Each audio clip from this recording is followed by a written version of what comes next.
జనరల్గా ఇప్పుడు కొన్ని ప్రతికూలతలు అయితే మనకు కనిపిస్తున్నాయి. 18వ తేదీ నుంచి 4వ స్థానంలోకి రాహు వచ్చినప్పుడు వృశ్చిక రాశి వారికి 18 నెలల పాటు ఉద్యోగపరంగా వ్యాపార పరంగా కొన్ని సమస్యలు ఉంటాయి. అంటే విపరీతంగా కష్టపడిపోతూ ఉంటారు, ఫలితం మాత్రం తక్కువగా ఉంటుంది.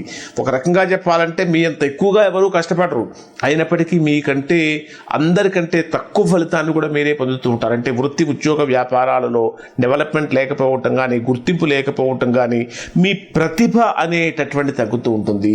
మీరు చేసినటువంటి పనిని మరొకరు వారు చేసినటువంటి దానిగా చెప్పుకొని మీ యొక్క క్రెడిబిలిటీ తగ్గించేటటువంటి విధంగా కూడా రాహు చేస్తూ ఉంటాడు.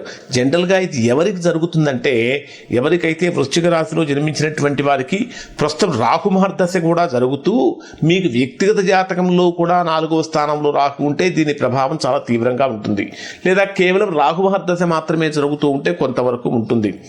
మీకు వ్యక్తిగత జాతకంలో రాహు మహర్దశ జరుగుతూ చతుర్థంలో రాహు కనుక ఉన్నట్లయితే ఖచ్చితంగా ఒక్కసారి మీరు మీ వ్యక్తిగత జాతకాన్ని కూడా విశ్లేషణ చేయించుకొని దోషం ఎక్కడుందో తెలుసుకుని దోష నివారణ చేయించుకుంటే దానికి తగిన విధంగా చక్కటి ఫలితాన్ని పొందుతారు.